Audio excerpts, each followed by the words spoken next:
Okay, so I'm grateful that you're all here today for Coffee with Katie. I do have the last bit of my coffee from this morning here, so I am truly having coffee today. It's a rainy, yucky day here. A good day to keep drinking coffee. But we have special guests here today to talk about some cool things happening in Illinois as it relates to cooperative development. Sean and Kristin are here from the Western Illinois Cooperative Development Center. And they've had some really great success in opening co-ops in Illinois and grocery stores in Illinois outside of the format that we're used to with the traditional FCI model. And so I get lots of questions every day, many of these questions from you guys, the folks here on our call, about smaller footprints and expensive price tags, and how can we make this work? How can we do this successfully with inflation the way it is and costs the way they are? And Sean and Kristin have some unique approaches to that. So I'm going to turn it over to them and let them talk with you all. And I'll be here to chime in as necessary, but we'll let them take the lead here. Yeah. So for our program, we really got started about 2018 with our first co-op. Now we tend to work in food deserts a lot, so it's a little different. It's definitely a different market that you're in. So for instance, when you're working in food deserts, I was just talking to one of the managers yesterday. He said, first of the month, it's almost all SNAP and WIC because 70% of the community is eligible for SNAP. And then the last half, it's all cash. So the credit debit cards are the third most common type of payment for them, which is definitely different than where you're going to be in suburbs or something like that. And then also we're talking about the cost of startup, but the cost of operation, because that's also a very price sensitive area. So we start to build out on something like 27% gross profit.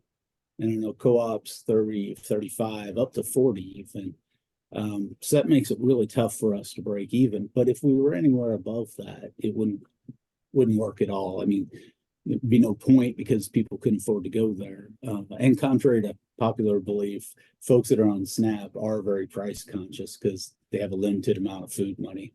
If you watch the media, especially certain types of media, they make it sound like, oh, they're just randomly spending money. And I believe years ago, the term was welfare queen, which was a horrible term. And that's all not true. But that's kind of, so the market we're in is a little different. And, the resources they have are different, whether we're doing rural communities that are mostly white or urban communities that are mostly Black. They just don't have the resources. So we do a lot of traditional small business things. That's where I think it differs from co-ops. I'm a real big believer that if you can structure a business so that you're taking in more than you're spending, you're successful. And that's the real criteria. It's not, okay, well, this is the footprint they told me. This is the amount per square foot they told me. Because if you do that, you get one size box everywhere. And unfortunately, communities aren't the same everywhere. So, to me, that's the wrong way of looking at it. I like to think of like country diners. You go through a small town, a lot of them have a really good diner. No two of them are exactly the same. And that's because no two communities are exactly the same. And the way they got started wasn't the same. You may, for instance, have a building that's not quite what you want, but hey, somebody's going to donate it. All right, we make that work. And huge savings right there, right? So all of those projections now change. And so what we'll do is we're able to pull the sales. Kristin pulls the sales for concentric rings around the location. And that in those rings, we can tell what was sold last year in food at home. And that comes from a company called Esri, and Campus, we have a subscription to that. A lot of municipalities do too. And so we start with that. How much money is there to go into the whole thing? And then we're pretty conservative on that. We usually take 20% of it, maybe, because people have established shopping patterns, and down the road, hopefully we get half. But to start with, can we get 20%? And I think that's where a lot of people will tell you that, oh, a business always loses money the first year. It's not true. The co-op we opened in Nebraska, in Lynch, Nebraska, was in the black in the second week. So it really depends on what your expenses are. If you look at it that way and you're hoping to get to 50% of the available sales, and that's where you break even, then yeah, it's going to be a rough first couple years because you're trying to develop that customer base. But if you work with what's available right now and you come in under that, well, okay, so you don't have those worried couple of years, right? It's always going to be a worry in the grocery business anyway. So we start with that, with the sales, and then we take talking to the community, so we do for-profit, nonprofit, co-ops, and even municipalities for groceries. And, talking to the community about what their vision is, we go through the numbers there, and then we see what that looks like at the bottom line based on the sales that are there. And that's usually where I'll say, we're in the red here in the bottom. We need to think about a different way to do this. And it's the same way that I used to consult with small businesses. And I never had a small business go, oh, okay, it doesn't work. Okay, thank you. No, they always are like, what if we did this? What if we changed that? So that's when you start to make those mistakes on paper, which is great. And then you realize what can actually be done with the sales you have. And I think that's the way you got to do it. And then all bets are off, right? It's, if you want to build new construction, you're going to double your startup costs. It's just at least. Versus maybe finding the place in the community. And like I said, we work in a lot of low-income communities. So there are a lot of buildings that are run down. But if we put a little love into them, it helps generate more economic development in the community, develops a sense of pride, picks up customers right away because they like to see that in your community. So you're building that social capital, which is so important with co-ops anyway. So we build out that cash flow. That's one of the first things we'll look at, just to see what's actually financially doable. That's that's saying you have to do well before you can do good. So it's great to help out the community and the co-op. We all get into this because we want to do something good for the community, but unless we're doing well financially, we can't help them. And then we're just struggling ourselves, and you get bored, fatigue, and burned out. People don't want to keep banging their head against that wall. So I'm just a big believer in the way we set it up first is important. Another thing, like I say, doing it by square footage is always confusing to me. Just because, like I say, you may walk into a situation where somebody gave you a lot of their kitchen equipment. Okay, well, now you're not talking the same square footage cost, right? You may do other things. One of the things we've done in places is use self-contained refrigeration units. They don't look quite as nice, but if you box them in, they look pretty good. And the benefits are unbelievable because they're cheap, like $3,000 to $4,000 for a 2-door stand-up. They're brand new. You don't have to worry about any of the refrigeration regulations. They run on 110 household current. So no crazy electrical. They do evaporative cooling, so you don't have to run drains for them. And in a lot of cases, if you leave them on casters, you can rearrange your store floor plan if you want. So that's been a really good one, especially if we go into an old building that has like wooden floors. A lot of that weight wouldn't be able to be held. But with this, we can do it. So that's the kind of thing that we're looking at. So one of the co-ops that opened last year, we did 10 doors of cooler for their dairy, and I think that came in under $20,000 for their dairy section. So when you start to put that in perspective, it's more like bootstrapping a business than it is anything else. Or as my grandma used to say, poor people have poor ways. Well, we just do what we can with what we got. It's great to imagine the big, giant, shiny thing, but in business, you kind of got to start where you're at. And it's really good to have those phases to get to that version of what you're planning. but nobody gets to start out at that level usually. So it takes a while to build that business, and that's the building part. You shouldn't be losing money the whole time, or it's just not sustainable. But the building part is building the business, sales, getting your name out there, expanding, that kind of thing. So that's a little bit of how we work. My background, I owned my own grocery store for 10 years. Kristin's background in marketing, but also community development. So she was a developer here in Macomb, where our college is.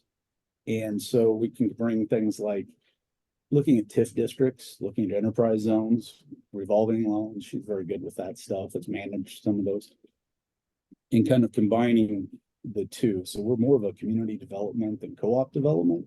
It's just that we really like co-ops. Like the idea of them. They work a lot slower than an entrepreneur. An entrepreneur could probably get a grocery store off the ground in 3 months from the time we first start talking about it.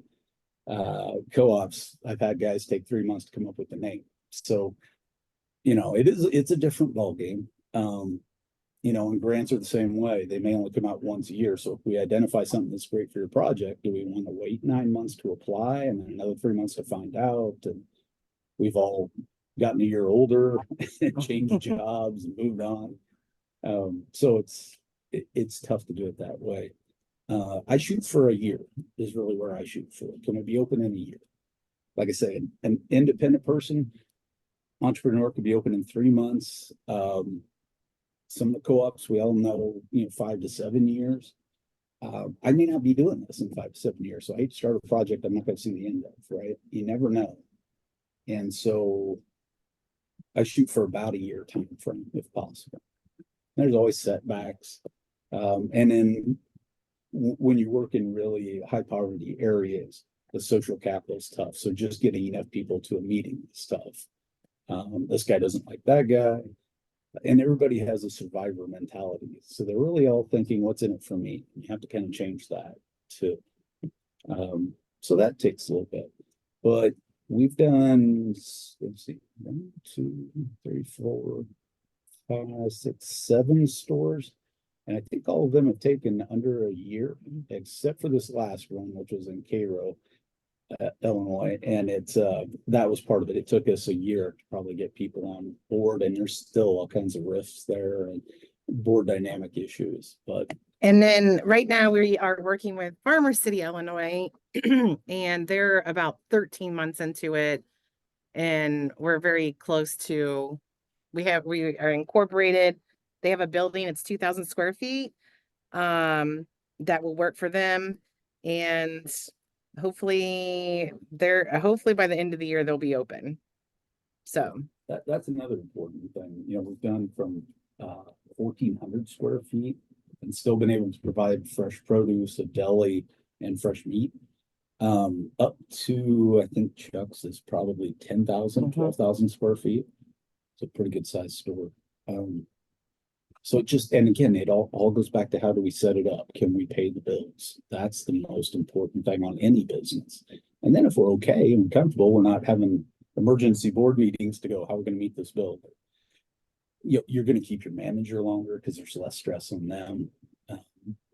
So that's really the main thing I think that we do differently. We don't really look for a formula. It's more of what can we do that will fit in this space?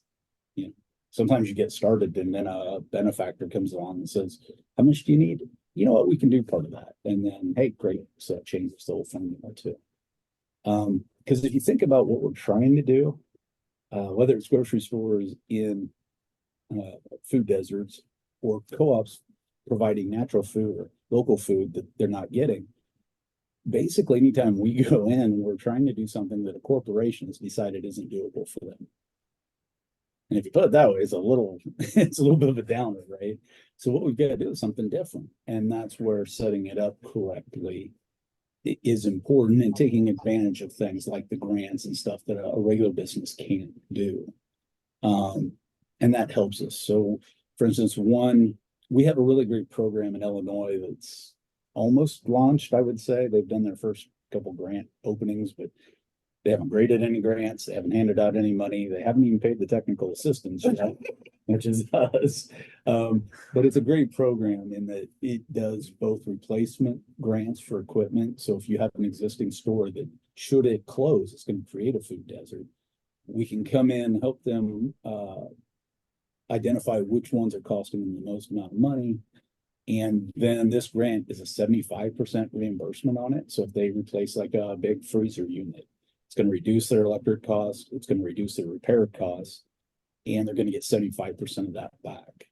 And if any of you are in rural areas, you can also take advantage of the REAP grant, which is Rural Energy for America program. It's a USDA, and it's normally it's a little higher now with some of this Inflation Reduction Act money, but it's normally a 25% reimbursement. So if you put the two together here in Illinois, there's potentially places that we could do this for free. So it's a heck of a program. And the other is a startup program. It's very, very open. It's open to for-profit, nonprofit, co-ops, and municipalities. And I don't know of any grants that are that open. Also, it does equipment, land purchase, building construction, inventory, and operating. So it's more than any grant that I know. It's a little bit like the HFFI, if you're familiar with those guys, and they had a very similar start. That program started, I think it's Philadelphia, and then went to all of Pennsylvania because it was successful. And it was so successful there that USDA picked it up, and it's now a national thing. And so that's kind of where we're at here. We've done a few that were really worked out pretty well. And so they want to try a state program with it. So that's kind of an advantage we have, but still, you know, taking advantage of those things. Solar credits, if we can do that. Anything that on a day-to-day basis is going to bring your operating expenses down. That's huge. And taking a page from grocery stores. So sometimes the way that we operate co-ops, we do it with our best intentions, but we don't really understand how the day-to-day in grocery stores goes. So we may be spending money that we really don't need to. Maybe we've got, and Katie and Kristen know what I'm talking about, but maybe we've got a store that's spending 30 to 40 hours a week just having people order. Whereas a grocery store, the manager is going to do 90% of it, and he's going to spend 2 hours a week. So that right there is a huge efficiency. And so hopefully we can help them kind of organize that. It's tougher for you guys because you want to do a lot of local stuff, and you're going to have a lot of vendors, which is great, but you're coordinating a lot of local food vendors too. And depending on where you're at in the country, here in the Midwest, we have a shorter growing season, so it's not year round. So you may have during tomato season, everybody and their uncle wants to bring you a tomato. But January, we're not getting many tomatoes here, right? So we have to back up with a warehouse or something that's going to help us supply that year round. So co-ops with all those vendors and coordinating can be tough, and it probably does take longer to order, but not a whole lot longer, let's put it that way. So yeah, so that's kind of our program and what we do on a day-to-day basis. We're able to do just about anything. The biggest thing is cash flow. We can do benchmarking for existing businesses and look at it and go, okay, let's take a look at your statements and see what's going on there, and if there are things that we can change, where you compare to your peers, you know, and maybe if it shows up a big, oh man, we're spending way more than everybody else on this, then we know to adjust it. But we do floor plans, we do equipment suggestions, we can even do energy calculations. We help with the REAP grant because we're a REAP technical assistance center for that USDA program. We work with the board, we work with the community, we work with the city to kind of facilitate, almost like a project manager. It's kind of what we do. So, provide contacts for suppliers, things like that. So that's us. Questions on all that good stuff I just kind of shot out there. Would you repeat the names of the two grant programs you mentioned? One was it REAP, REAP? Yes, yeah, and so that's for USDA rural areas, although that goes up to 50,000 for a community. Okay, and then the other federal program that you mentioned that started in Pennsylvania and did so well, the feds picked. Yes, Healthy Food Finance Initiative. Thank you. And actually, we are a partner with that now in Southern Illinois, as part of University of Illinois Extension in our office. And I haven't seen them yet this year, but hopefully they'll come back with they call them the targeted small business grants. And one of the few that do capital items can be for profit. It's really based around food access. So for instance, we had one of the guys that they were able to help during COVID was a grocery store in South Dakota. They wanted to be able to take the food out around to people that couldn't get out, and HFFI supplied funding for a truck for them to be able to do that. So they're pretty open to listening to what your plan is. The one that we did in Lynch, Nebraska, received one of those, and they were able to. They didn't really have much back room at all, so they were able to put a loading dock.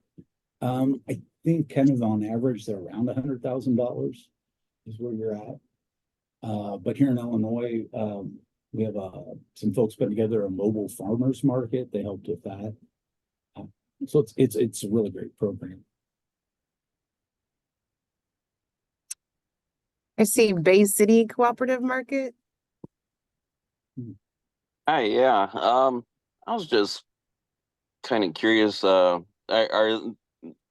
there other developments like yourself in other states to help out? How are you guys funded? Is it mostly grant? Or do you get any? Yeah, we kind of backed into this because my background, I'm an economist. My education is, but I owned my own store right out of college and went to grad school while I was running my store. Sold it to a chain. Then I worked for Walgreens for a while. Corporate's not a lot of fun. And then I got this chance to do small business advisement. So if you guys have a small business development center around you, that is a great resource. Okay. They have a little bit of a specialty, some here we really try to get folks that have run their own business so they can talk to you from experience, but they all have good help, and most of it's completely free.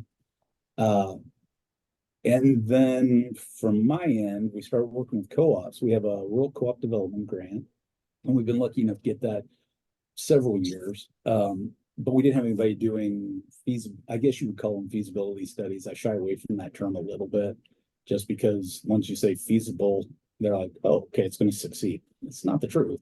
That means it's possible, right? But so I started doing that for our co-op development center. We had a lot of education cutbacks and funding here in Illinois, so we lost some folks in our department. By default, I kind of ended up being the guy for the co-op development center, and groceries are kind of what I know. So we backed into it. So our knowledge is a little different than other centers. But if you're in other parts of the country, there are a lot of good co-op development centers, and we work with a lot of them.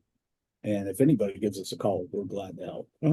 Oh, really? Okay, so we might be able to reach out for something if we got questions like through our local small business development center or something like that.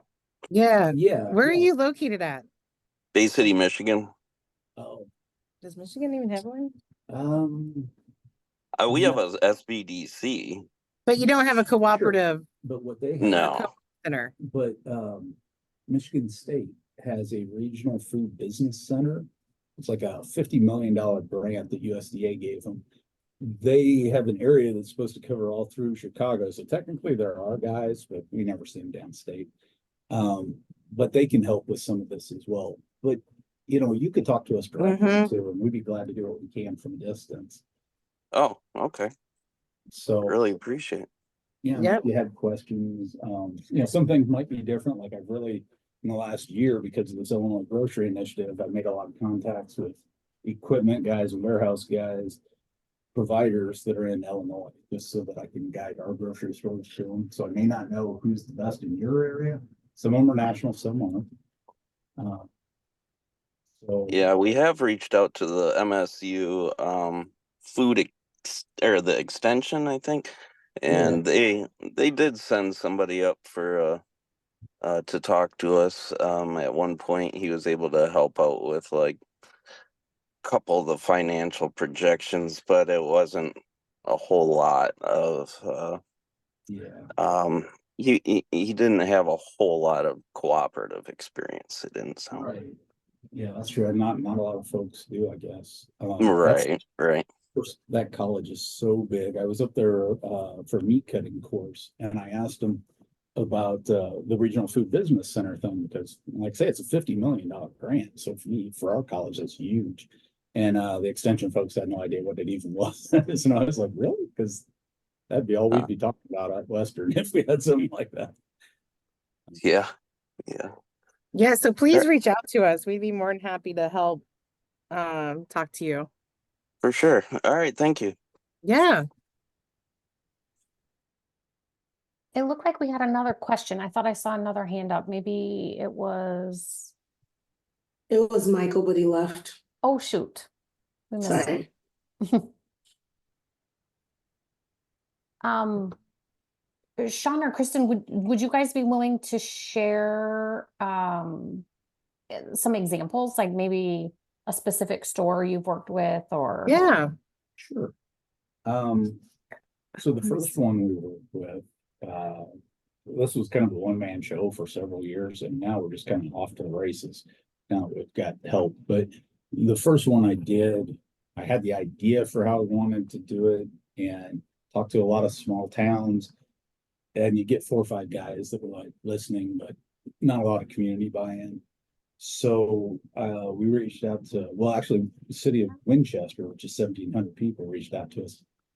And I went down there and it was like a weeknight, 1,700 people. I get there and they had 80 folks in attendance. So I ran back out, got a projector, came in and did my little song and dance. And, but I walked away from that going, okay, these guys are serious about it. They lost their grocery store like 9 months ago. The entire county didn't have any access to fresh produce. You had to leave the county. So that was the first one we did. Really shoestring. It was less than $90,000 in 9 months. All of it raised in the community. And it operated for 5 years, all the way through COVID. Was the main source. In fact, we had folks coming from bigger towns because I don't know if you remember that, but at the time there was a lot of meat shortage and things. Well, all ours was local. So we still had everything being processed in the state and brought back. And then they finally closed this year. Is it this year? Or last fall? No, December. They had a Dollar General Market show up. So they'd had a Dollar General for quite a while. Dollar General Market carries fresh meat and produce. Apparently, with the co-op doing well, they saw the market potential and they opened theirs up. Well, they took 30% of their business and they just couldn't handle that. So the model we set up worked for 5 years until the market changed. Once the market changed, you've got to pivot.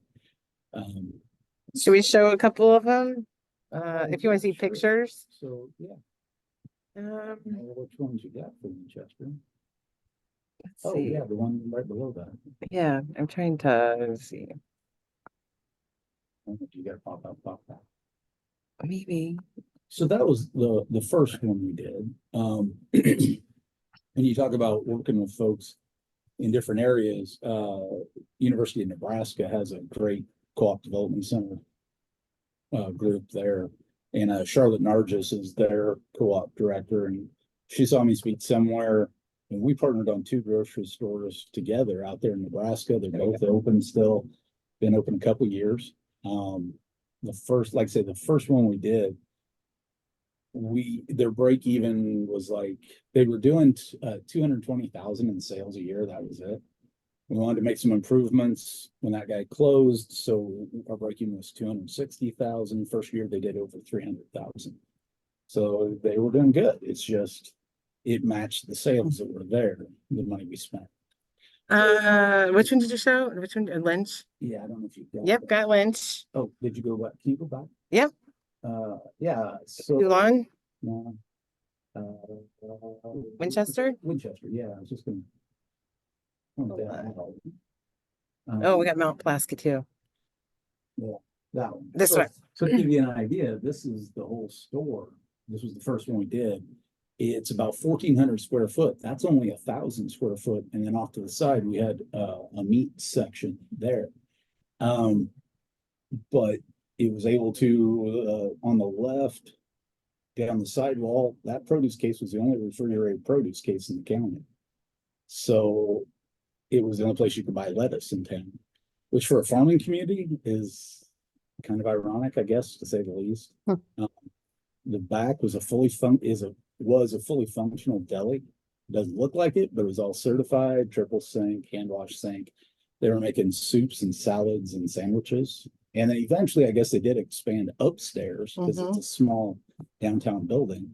And they had a little bakery up there. And the bakery did really well. So that was our first one. Just give you an idea of how small it is. I always like to tell the story on the middle picture there. On the right-hand side, those shelves, they're all white. So we save money on the shelving. The one thing that the owner said, he's like, you can do anything in here you want. Try not to ruin those shelves. And I guess those are shoe shelves from the 1940s. It was a shoe store. And so we just repainted them and we saved all our money on shelving by using those. And it looked great.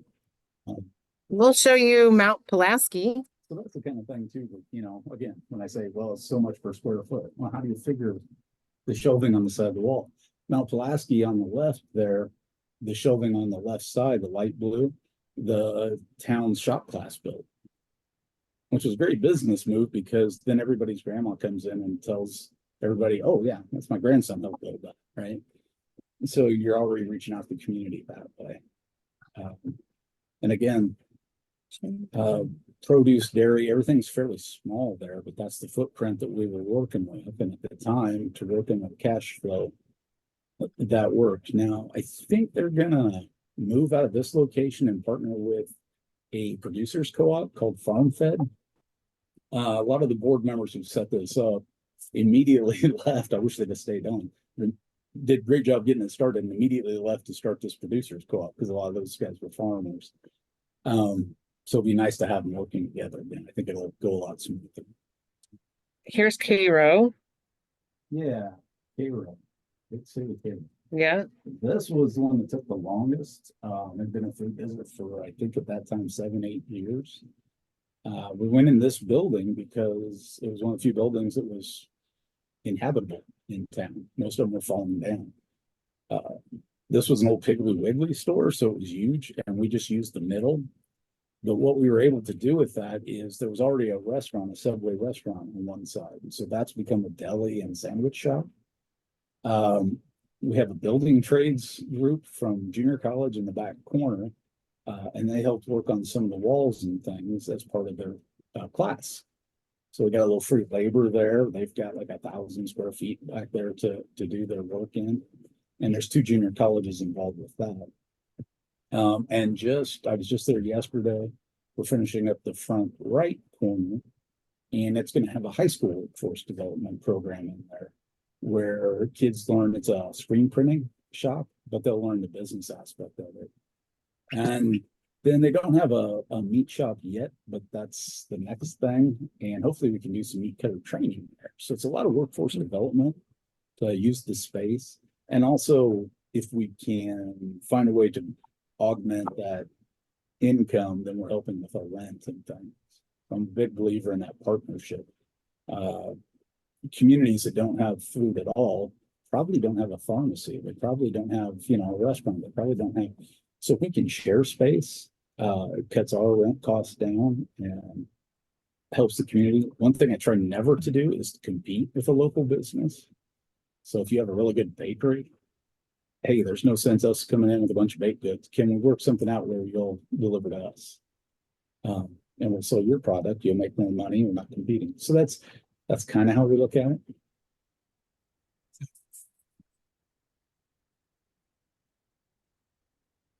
Yeah, Cairo is interesting. It's like I say, 70% of the population is SNAP eligible. It's one of only 3 persistent poverty counties in Illinois, recognized by the federal government. So they've got a lot of issues down there. It's kind of become my second home, so. Oh, yeah, Bay City Co-op. Yep, Bay City one, that's in Michigan. Yeah, I was just curious your square footage on the Kiro one and the previous one before that as well. And then on the Cairo one, is that all right? You went into a bigger store. Did you have to buy the entire? Did they buy the entire store? Or So one of the only, and this kind of led us to a municipal model, and I'll explain that in a second, but because there were no buildings down there that were worth anything, the population's just been shrinking for a lot of reasons. An economic development company owned that building, so a nonprofit owned it. And so they've been applying for USDA grants and things and working on it. They had put a solar array on top of it. So we're just paying the lease. So that's part of why we could get in so easy. There wasn't a lot of construction. Like I said, the interior walls we moved around a little bit. The overall footprint is 5,700 square feet for the grocery store. But altogether, it's close to 18,000. I mean, it's a really big building. So that's how we're able to work all this workforce development around it. It's an unusual program for a lot of reasons. For one thing, we had 5 colleges working on it, which if you ever work with colleges, you're not going to get 5 of them together. But what we did was we reached out to them all individually. So most of the time they didn't know the other guy was involved. And then they were all happy when that opened. The only problem we had was when the 2 junior colleges had to work together and they really couldn't. And it took forever for that program to get going. Territorial issues is what it was. So yeah, and we had a lot of outside help in terms of grants, things like that. Because raising money in that community is so tough. The average income's 19,000, I think. So per person. that's awesome. Yeah, we've got like a huge, probably closed down Target in town and probably a couple other places that are too big for us to completely occupy. But that kind of thought is a possibility, really. Yeah, I would reach out to your community and economic developer around there. And see if they can help you put together like a group and build it like a plaza almost, you know.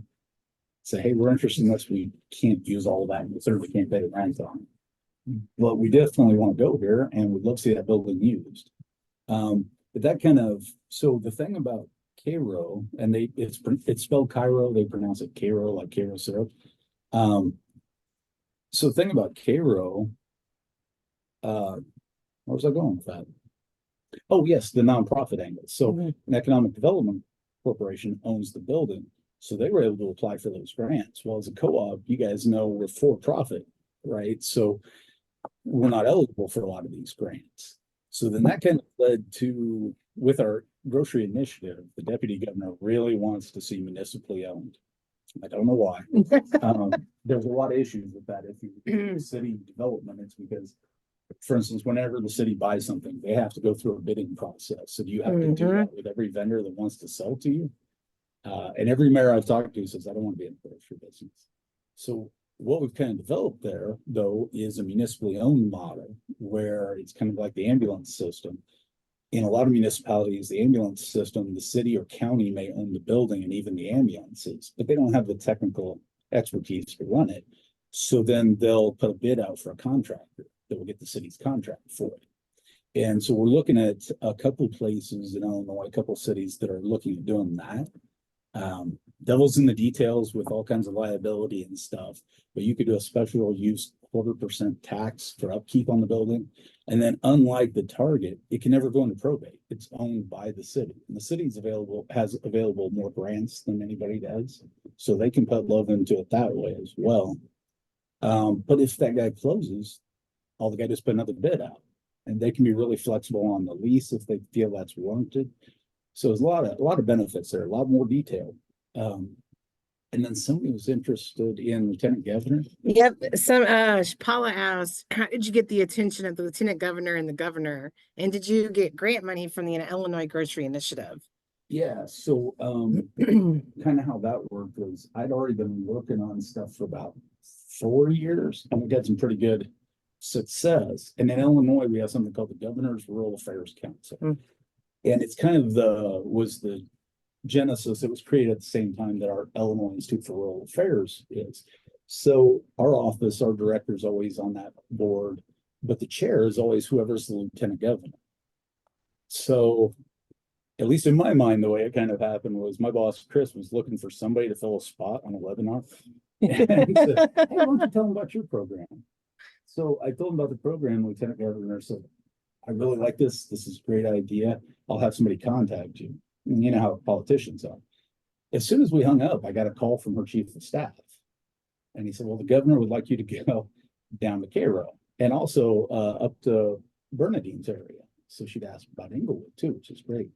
Now both those places are about 4 hours, 5 hours from my home. So it was, but I couldn't say no because it was Lieutenant Governor. So we got that store open down in Cairo, and she just really loved that. And that was kind of circular information as she was driving the grocery initiative as well. She's a pretty great lady. And so then when that came up and they pointed out all these food deserts, governors often quoted saying it's 1 in 4 Illinoisans live in a food desert. He's measuring it a half mile instead of a mile urban. But if you do that, yeah. And if you have to carry your groceries, a half mile is a long ways to carry, right? So, so the successes of a couple places we have done caught their attention. And then some legislators jumped on board too. One of them was willing to come down from Chicago. She really doesn't get anything out of it, but she loved the concept, and they really pushed for that initiative. And then in terms of funding, so we had to go through the whole trying to figure out who would do the technical assistance. They asked us to put in a proposal. So we're not on a grant from them. It's an intergovernment agreement. Although we've been working for 6 months and we haven't been paid, but hopefully that'll change this week, I'm hoping. And then that's kind of how Lieutenant Governor got involved. So now anytime we do something, we try to keep her in the loop too. She really, Illinois is one of those like New York where everybody's in Chicago. And so nobody gets upstate in New York, nobody gets downstate here, and she travels all over downstate. So And just to give a little context for folks who aren't from Illinois, Cairo is at the very southern tip of Illinois, as far south in Illinois as you can get practically. And Bernadine is in the south side of Chicago. And so those are the two projects that the lieutenant governor was kind of eyeing and keeping tabs on. So just to give you some context, she's the lieutenant governor's, very good at what she does and focused, all over the state. So, and I know we have some questions. yeah. The construction. Yeah. So if you're already in the process and that's the road you're going down, one thing I always look for, check and see what they're charging you, right? Working with a group in East St. Louis, they got their bid for just a building, 8,000 square foot, and it was 2.9 million for just the building. And then I got to looking at it, and they had both general contractor and general contractor conditions, or general conditions. Together is $250,000 out of it, which is a lot. And then they had just for the surrounding area, 600,000 for like trees and landscaping, concrete, all that. It's 600,000 is pretty darn high. So, treat it just like a business. Look and see, make sure they're doing what they should be doing. If you don't have anybody on the board that has that experience, find somebody who's done, built a business or has had to pay for this, because they'll let you know what went wrong. I guess my other thing for the, for the northern Minnesota is, have you looked at existing buildings? Because you can pretty much do a new floor plan. That's what we're doing in Farmer City. Yeah, I mean, if you've already started in construction, you can really shift that way. But if you can always look for a building that's existing. It's going to cut your time by like 8 months. Mm-hmm. But if you can't, like I said, just be really mindful of all the expenses, because it's easy to say, well, that's what they told me it was, but make sure you're getting what you should out of it. And then you might consider, if money gets real tight, like, we can't finish this, can we do it in stages? Can we do, okay, we want to add this bakery, maybe we can't afford all that equipment just yet, or we want to add this. So planning in stages is a good way to do it too. Like I said, nobody starts out where they want to end. Start small and go bigger. The next one is any marketing materials in particular when you are meeting and engaged with government officials? Not really. Yeah, We kind of just talk. I kind of operate weird. So yeah, it's really just the one thing about it. So somebody had asked about our funding, and I write a lot of grants for us. So we now have a local food person as well to kind of coordinate and get local food into these grocery stores. And Kristin's actually our co-op specialist now, and I've kind of slid out of that role. But we try to do everything from grant funding, because we work in a lot of areas that don't have money, so we don't charge for anything we do either. And I feel like that's important. Like, for instance, our grant programs are going to be awesome. I think they're game changer, but they're reimbursement grants, right? So if I have a $2.5 million project, the max I can ask for is 2.4. Great, but where am I going to get the money coming up first? So I'm going to have to take a line of credit or a short-term loan. I have to have something as collateral backing that up. So there's a lot of chicken and the egg thing. They need proof that I can come up with at least 25%. Bank's not going to do it unless I have proof of this grant, right? So who blinks first? Who gives me one or the other first? And so what we've been doing is getting loan promises, basically contingent on getting the grant. Mm-hmm. So we will do this this grant if you receive a go ahead for that grant. So, and I would like to add on the government thing, especially with we're working with West Peoria. Sean and I Sean talks more of the grocery side, and then I can talk the lingo for the TIF enterprise and the revolving loans. Yeah. So it does help that we have expertise in these areas, because we do this every day, and I worked for the city of Macomb for over 9 years, administering some of those programs that are government offers. So that does help. That's why we don't really have any marketing materials, because I think they realize that we do have the knowledge. So and that's the thing, is Yeah. we're really busy, because if you do something like this for free, we don't really have to advertise.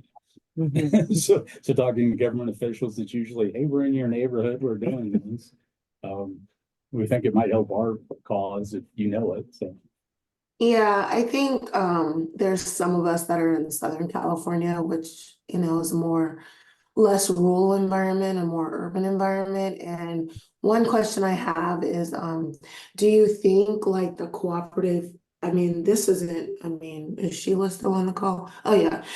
This isn't necessarily an angle that I or our co-op has explored, like working with our cooperative extension, tied to like the California state universities, but it's food for thought. But also I think one of the challenges that we're having is in my belief, like, areas like Chicago and Minnesota are not only co-op friendly, but there's just high knowledge around cooperatives and how they work. And so to open up a cooperative feels like, oh yeah, I can get that to a certain extent, while like myself, who's organizing in South LA, and Sheila, who's organizing in Long Beach, and I think Paula, you're in California too, right? Yeah. It's Northern California has a little bit more of a cooperative culture.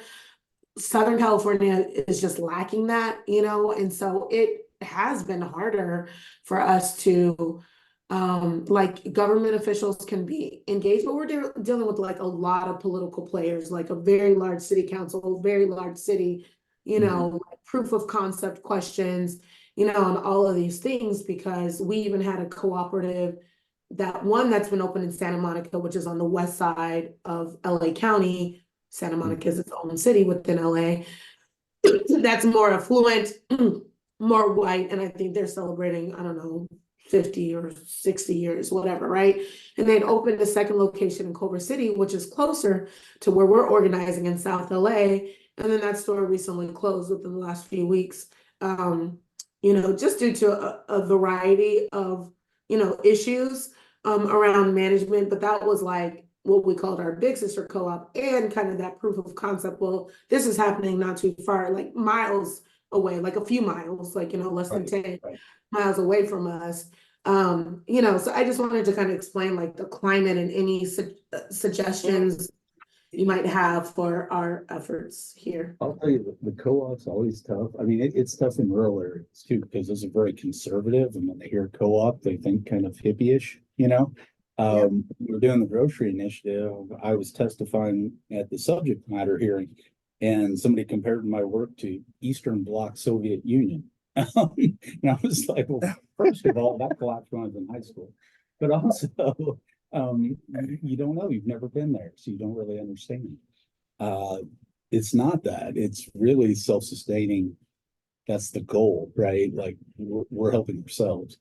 But I get that, it's really tough. I mean, California, the Co-op Development Center there's pretty good, I think. They just had their conference down in San Diego. It's coming up. Oh yeah, it is. Because I looked at that, because hey, I'd love to go to San Diego. Yeah, end of the month. Yeah. Of May or June? May 30 and 31, I believe. Yeah, we'll have some folks there. Yeah, so Yeah. I mean, if any of you guys want to talk to them and then say, if they want to work with us, that's great. We can help them from distance as well. Just because I think our knowledge is more specific about grocery, just based on our experience. So It sounds like you do have a good base of grocery. I know, so we're in Northern California, and we're not going to make the conference down in San Diego because they only have a couple workshops on food co-op. And I know that was a concern with JQ and Stuart. So thank you for that advice. I think when I talked to Kim, maybe she's the executive director there, maybe reach out to you guys and really, because we haven't really tapped into them so much because they don't have a lot of grocery background. So that's really good information for you to help with her. Yeah, let them know we would be glad to help. Yeah. Help with that too. I mean, they can always help with like the co-op setup and the board dynamics. That stuff's very similar. It's just the cash flow specifics, management specifics that we can help with. I know we're real close to 1 o'clock, and I think a lot of you guys were going to jump on that healthy food finance, which from now on I'm going to schedule all my meetings a half hour before something I know everybody else is going to go to. That's a good idea, actually, isn't it? Yeah, that is. Hey, Yes. Sean, we should be doing that. Yes. But please reach out to us if you have any questions. Paula, if you would like to connect us with the California Co-op Center, that'd be great.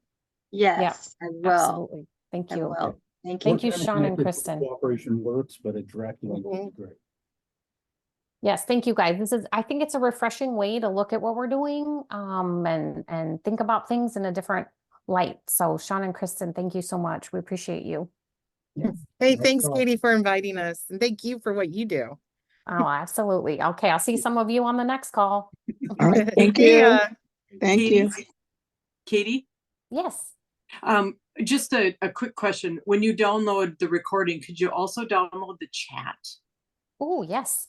Thank you, because there's some really good information, like links and things in there. That would be fabulous. Thank you. Chat for recording. Made a note. Yes. Thank you. Thank you. Yep. Bye. Bye-bye.